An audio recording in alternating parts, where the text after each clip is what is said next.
તો જામનગરના કુખ્યાત ભૂમાફિયા જયેશ પટેલનો ભાઈ સકંજામાં ધર્મેશ રાણભરિયા સહિત 5 લોકોની જૂનાગઢથી ધરપકડ કરવામાં આવી છે। હત્યાની ધમકી, ઉઘરાણી તેમજ ગોંધી રાખ્યાનો ગુનો છે અને સીટીએ પોલીસે 5 આરોપીઓને કોર્ટમાં રજૂ કર્યા। કોર્ટે આરોપીઓના 2 દિવસના રિમાન્ડ મંજૂર કર્યા હતા। એલસીબીએ ભૂમાફિયા જયેશ પટેલના ભાઈ ધર્મેશ રાણભરિયા, જેઠાભાઈ હાથલિયા, હરીશ ગંઢા અને ઉપેન્દ્ર ચાંદ્રા સાથે કિરીટ ગંધાની જૂનાગઢથી ધરપકડ કરી છે।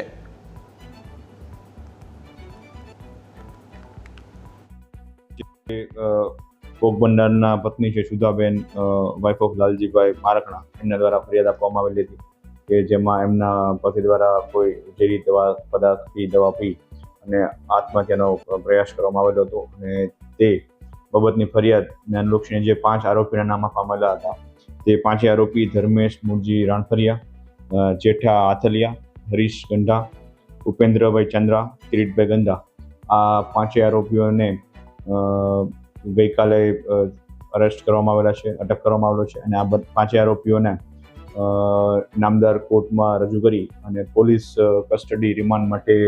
રજૂ કરવામાં આવેલા હતા। જે દરમિયાન દિન 2ના રિમાન્ડ તમામ 5 આરોપીને મંજૂર થયેલા છે અને હાલ 5 આરોપી પોલીસ કસ્ટડીમાં હોય આગળની તપાસ